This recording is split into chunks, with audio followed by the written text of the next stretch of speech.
Je me permets, Myriam, de vous interrompre un instant, parce que les mots que vous avez sont des mots forts. Ce sont aussi des accusations qui sont très importantes. C'est pour ça que c'est important aussi qu'on s'arrête ensemble.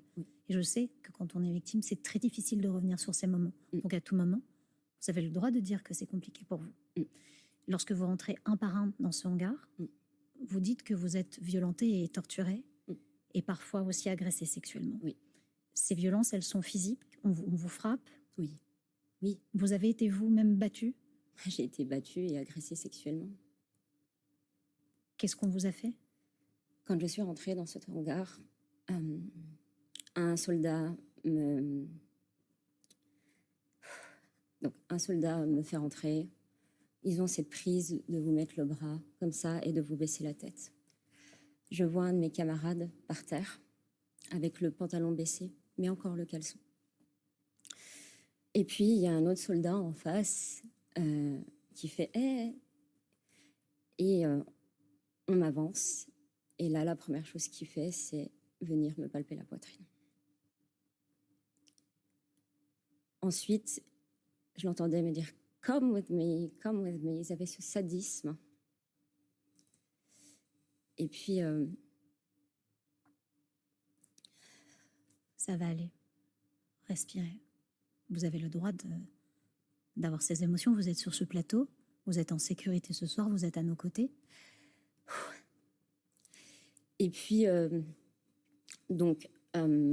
je prends un premier coup.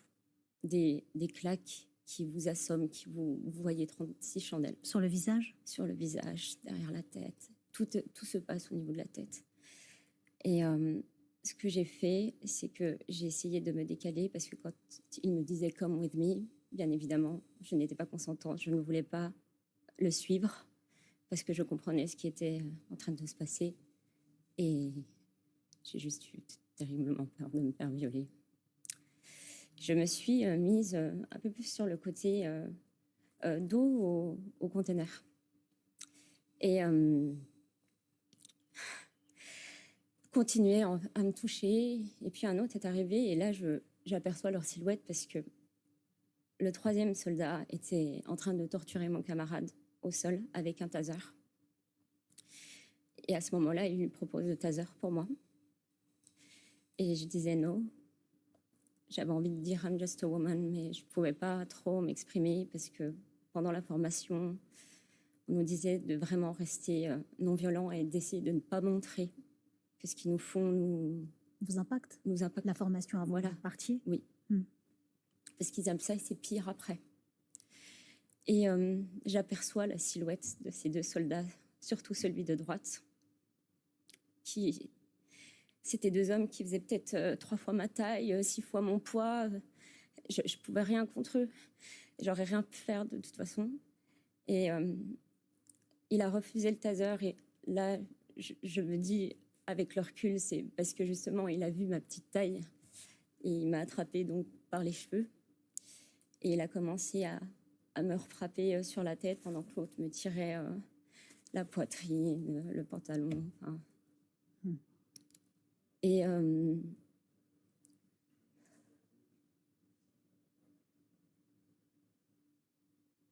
j'entends un moment « show me your face » parce que j'essayais de me protéger un minimum.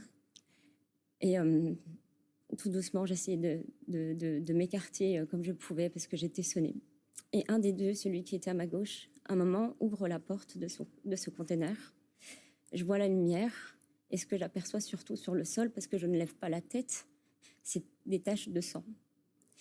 Et j'avais peur de sortir. J'avais peur d'avancer parce que je m'imaginais qu'il y en avait encore plein d'autres qui m'attendaient derrière. Et je me suis repris à nouveau une claque assourdissante. Je suis sortie du hangar et c'est un camarade qui avait navigué avec moi qui m'a reconnue et qui est venu à ma rencontre. J'ai tout de suite exprimé ce qui s'était passé. J'ai exprimé que j'avais eu terriblement peur de me faire violer, que j'avais vraiment cru qu'à ce moment-là, j'allais me faire violer. Et je suis restée en état de choc plus d'une journée et demie. Dans cette prison à ciel ouvert où on a été traités comme des animaux, on nous a dévêtus, on nous a retiré nos vêtements chauds. On avait 3 containers dans lesquels on était entassés pour dormir à même le sol, un sol qui était tantôt en métal et tantôt en bois qui s'effritait, donc il y avait plein d'échardes. Et je voyais, on entendait dans ce container, cette chambre noire, nos camarades un hurler parce qu'ils étaient en train de se faire fracasser. Ils se présentaient des fractures au niveau du nez, au niveau de l'arcade, des brûlures sur le corps, des hématomes partout. On a laissé 2 camarades à l'hôpital d'Istanbul. On voit sur les images, on le voit, de toute façon les preuves sont là.